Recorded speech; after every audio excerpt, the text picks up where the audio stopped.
Let's talk about the Democratic National Committee's still unfolding espionage saga. The New York Times reported today that U.S. intelligence agencies have told the White House they now have, quote, high confidence that the Russian government was behind the DNC email hack that has embarrassed the Democratic Party and led to no small amount of chaos here during its convention week. For days, Democrats have suggested that Russian authorities are trying to tip the electoral scales in favor of Donald Trump, a theory that President Obama seemed to endorse, or at least encourage, in an interview with the Today Show's Savannah Guthrie.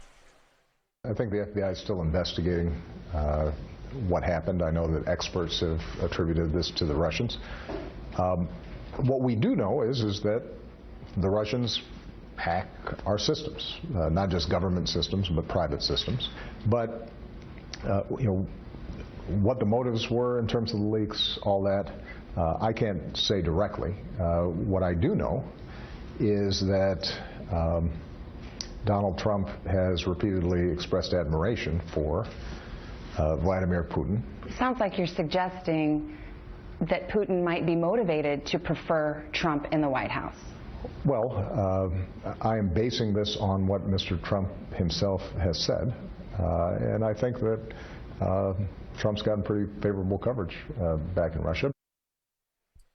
Trump responded to President Obama today during a long press conference in Doral, Florida, where he disavowed any connection to Putin, but then seemed to propose a new project for Russian hackers. Russia, if you're listening, I hope you're able to find the 30,000 emails that are missing. I think you will probably be rewarded mightily by our press. That soundbite has become a big flashpoint for Democrats here and around the country all day. This afternoon, the Clinton campaign put out a statement that said, quote, this has to be the first time that a major presidential candidate has actively encouraged a foreign power to conduct espionage against his political opponent.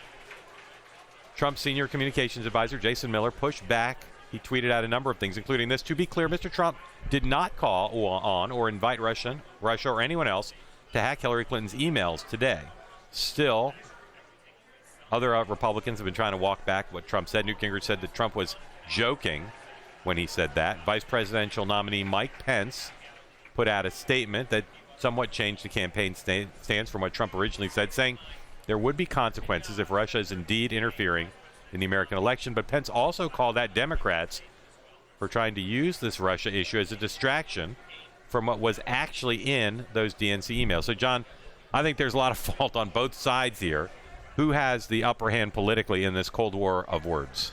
Oh, the Democrats have the upper hand. It seems to me at this point they're on offense and Trump is making dumb mistakes. There's no reason for Trump to be, you could parse it the way that Jason Miller parsed it, but to the world, the notion that Trump is saying, listen up, Russia, it'd be a great thing in some way. If you could come up with these Clinton emails, you'd be rewarded.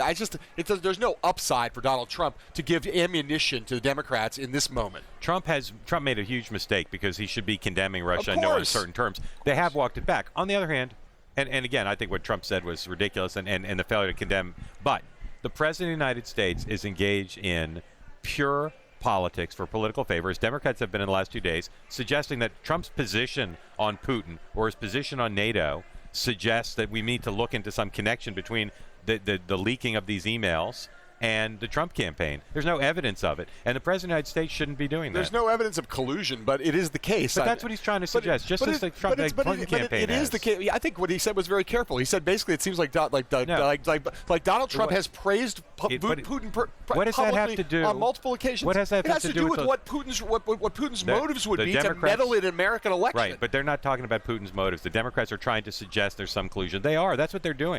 And it's hardball politics, and they're welcome to do it. But if our job is to hold both sides accountable, I got to say, both sides have dirty hands on this. I have not heard anybody suggest collusion. That's why they're bringing it up. All I've heard, they're certainly insinuating, but it is the case. The Russians seem to be trying to put their hand on the scale in an American election. Right. Vladimir Putin likes Donald Trump. And Donald Trump praises Putin. Sure. And it would be really easy to shut that down for Trump. Trump should be condemning it. But I'm telling you, the White House is trying to distract from the DNC emails, both their lack of security and the content of the emails, by creating the notion that we should be looking into whether Trump and Manafort somehow colluded with the Russians. That's what they're doing. They're doing it, and it'd be very easy to shut down. You know what Donald Trump would need to say is condemn Putin in the strongest possible terms. And he should, and he made both a political and substantive mistake by not doing it. Both sides are behaving badly.